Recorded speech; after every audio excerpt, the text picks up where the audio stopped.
The House Intelligence Committee has released the transcript from State Department official George Kent ahead of his public testimony in the impeachment inquiry next week. Kent is the Deputy Assistant Secretary of State responsible for Eurasian and European affairs. In emails given to Congress early last month, Kent expressed concerns about the campaign to discredit Marie Yovanovitch. She is the former U.S. ambassador to Ukraine who is set to testify publicly next Friday. In his testimony, Kent accused President Trump's personal lawyer, Rudy Giuliani, of carrying out a campaign of lies about former Ambassador Yovanovitch. Yovanovitch was recalled from her post as ambassador after allies of the president reportedly said she was undermining efforts by Giuliani to persuade Kiev to investigate former Vice President Joe Biden. CBS News correspondent Nicole Killian reports from Capitol Hill. House committees released the deposition transcript of State Department official George Kent. He told lawmakers, according to Ambassador to the European Union Gordon Sondland, POTUS wanted nothing less than President Zelensky to go to microphone and say investigations Biden and Clinton. He added, I do not believe the U.S. should ask other countries to engage in politically associated investigations and prosecutions. Kent is one of 3 witnesses scheduled to testify publicly next week, and Chairman Adam Schiff formally sent a request for Republican witnesses. Jennifer Williams departed Capitol Hill after 4.5 hours of testimony. The vice presidential aide listened in on the July phone call between President Trump and the leader of Ukraine. What's going on in Washington, D.C. today is a disgrace.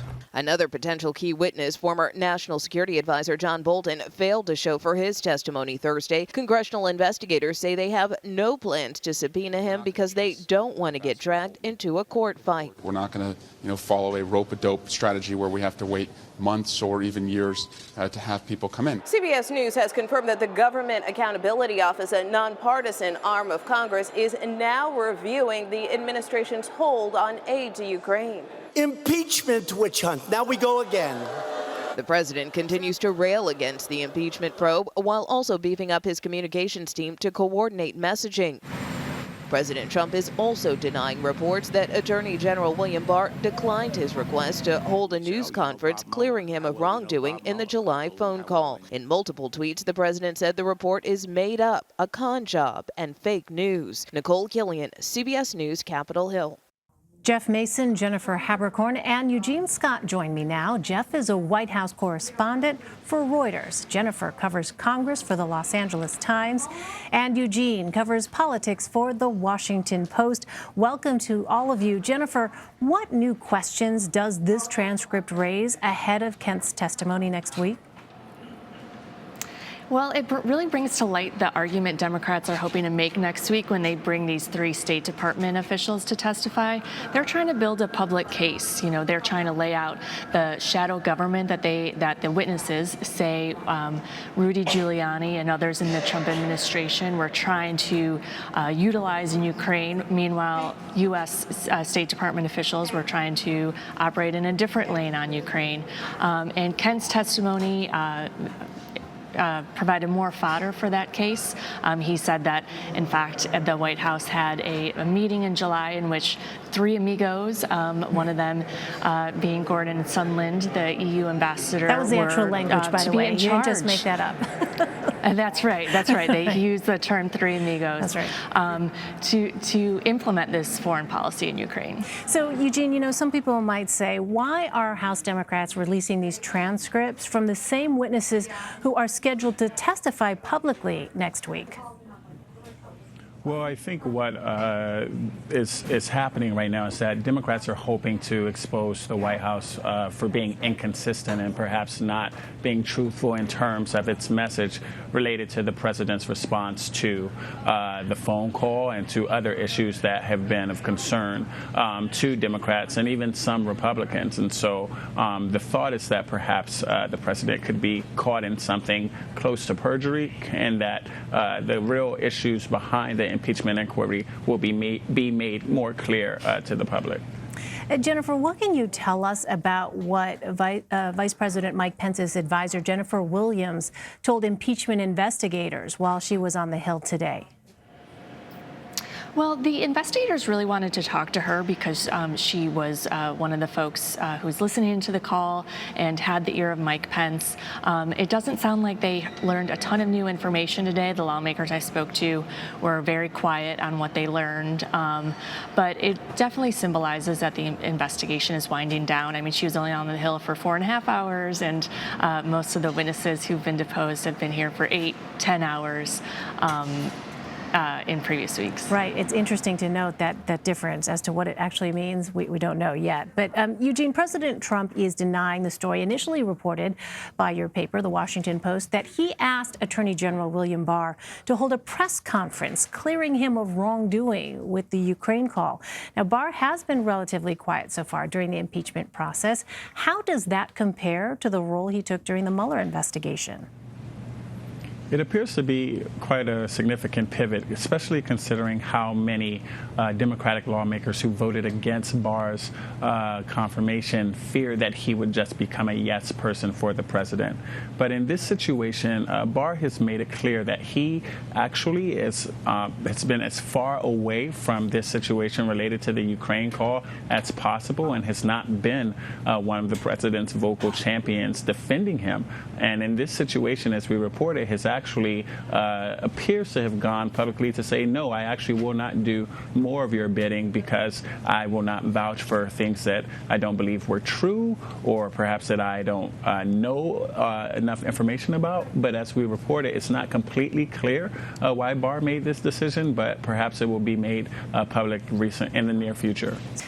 Jennifer, we also heard about John Bolton not participating in the impeachment process until a court clears the way for him to do so. We heard from Congressman Swalwell earlier, but why is there no appetite among House Democrats for issuing a subpoena and compelling Bolton to testify? They really don't want to get caught up in a court battle that could take months. As we have discussed, this is going to move pretty quickly. Public hearings next week. The House is hoping to have this wrapped up by the end of the year, and a court battle would definitely take longer than that. So what the House Intelligence Committee Chairman Adam Schiff is saying is that Bolton's refusal to testify, as well as other administration officials' refusal to testify, would merely be used as evidence of obstruction in this situation. Eugene, should we be expecting House Republicans on these committees to try and derail the hearings at all? Well, there's been some reporting to suggest that that is part of their plan. They're developing a strategy that they hope will prove to be effective in having the president not impeached. Among those things include perhaps calling witnesses that they think could embarrass Democrats and make these liberal lawmakers wish that this had never happened. And even there's even been some suggestion that they'd like to schedule these hearings during the 2020 campaign. As we know, there's several people in the Senate who are seeking the White House, and so it would be difficult for them to participate in some of these hearings and campaign at the same time if the Republicans have their say. All right, Eugene, I know you have to get going. Thank you so much for being with us. Let's continue the conversation, Jennifer, with some process questions here. Walk us through what we can actually expect to see in these public hearings next week. What will be the format? What are Bill Taylor, George Kent, and Marie Yovanovitch expected to say? Yeah, it's definitely going to be one of the most high-profile hearings. It feels like we continue to say that every couple months around here. Yeah. But this is definitely it. These three witnesses are obviously the first in the public-facing testimony, and I'm expecting this to be extremely partisan. Republicans have already indicated that they don't agree with this impeachment inquiry, so there's little reason to think that they're going to go along with it. We saw during the Mueller hearings a couple months ago that Republicans are really playing to the president. The president was tweeting as if he was watching it live on TV, and Republicans seem to be framing their questions in defense of the president. Democrats are going to be focusing on making their case to the public. The public who has not been following every twist and turn of these closed-door depositions, building the case that they're making that the president abused his power in this phone call with the Ukrainian president and through what his administration was doing. So they're going to be asking the career State Department officials, all of these folks, career officials who are not in the administration, whether it's Republican or Democrat, to lay out the details that they've documented in the closed-door depositions, in which they feel like the administration was using leverage in Ukraine to get a political advantage. And Jeff, remind us how that compares with the White House's account. In what way? In terms of, the president has consistently characterized that Ukraine call as quote unquote perfect. And so some of the conversations that have been taking place on Capitol Hill would seem to suggest there might have been questions about the phrase we all keep using, which is quid pro quo, and whether or not that existed. How is it that the president and the White House officials and the president's allies as well have been characterizing what actually took place in terms of this administration's dealings with Ukraine? Well, that's a good question, and you laid it out well there. I mean, the testimony so far that has come out has really gone against the presentation that President Trump has made both in Twitter and in his public comments about it. You're right when you say he has repeated over and over again that his call was perfect, that he did not request a quid pro quo. But the testimony from people within the administration, including the revised testimony of the EU ambassador or the U.S. ambassador to the EU, Sondland, has suggested that that's exactly what there was in terms of military aid. So it certainly presents a challenge for this White House, and I think that's why you're seeing them A, go after the process, and B, just kind of try to put an era or an aura of this not being fair to the president over the entire thing, so that it is discredited amongst voters and supporters who are behind President Trump. And Jeff, I'm just curious, what do we know about what's on the president's calendar, at least publicly, for next week, around the same time that these hearings are going to be taking place? Well, one thing that we know is that the president of Turkey is going to be in town, and that, of course, is another really big story. Yeah. The fact that President Trump has removed the U.S. troops from Syria, and that opened up the possibility for Turkish troops to go in and take on what used to be U.S. allied Kurds. That is a very big foreign policy story. Perhaps a bit of counter-programming as well. Indeed, and it will be, no doubt, in some ways a split-screen moment, because that's a pretty big story too. Right, and so Washington's attention will, in fact, be on both of these two enormously important, significant stories. Jennifer, back on impeachment, so you have new reporting on how Senate Republicans are beginning to shape their political strategy for a potential impeachment trial. What exactly are they planning? Yeah, if and when the House votes on articles of impeachment, it'll go immediately to the Senate, and Republicans control the Senate. So they have a little more latitude as to how this impeachment process is going to go. There's already some speculation that the Republican leader and the Democratic leader will try to come to agreement on rules, but if that doesn't happen, Republicans have some leverage in terms of when the trial starts. They have some leverage over what witnesses are allowed to testify, and if those questioning is going to be done on the Senate floor or not. They're just starting to go through that process, but one GOP senator said that they're kind of snickering at the fact that a trial could be going on as Iowa caucus voters are gearing up for that first presidential contest of 2020. And there's, as we've discussed already, 5 senators who would much rather be in Iowa talking to voters than sitting in a closed chamber having to kind of keep their mouths shut and just listen to the evidence here. On another topic, Jeff, there is a clip that I want to play from Vice President Pence being asked about a claim in a new book authored by an anonymous current or former White House staffer that Vice President Pence would support the use of the 25th Amendment to remove President Trump from office.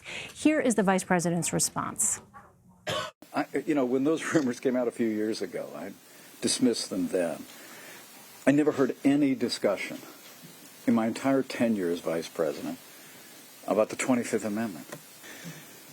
The very notion of this anonymous who wrote an editorial now, it's reported that they've written a book, is just appalling to me. if there's someone in our administration or served in our administration that doesn't support this president, doesn't support his agenda, they should do the honorable thing and resign. Jeff, what are you hearing from inside the White House ahead of the release of this book? Well, I think that what the vice president just said is a pretty good preview of how the White House is going to respond. They will do everything they can to discredit it. As far as the vice president is concerned, I mean, he's right in that he dismissed those reports earlier. I think it's also useful to look at the fact that Vice President Pence, sometimes to the chagrin of some people who are critics of President Trump, has absolutely stood by him this entire time. So when he says that the reporting about the 25th Amendment is not true, or certainly his support is not true, you can look to the fact that he has been supportive of President Trump from day one as some evidence to back that up. All right, Jeff Mason and Jennifer Haberkorn, thank you both for your time. Really appreciate it.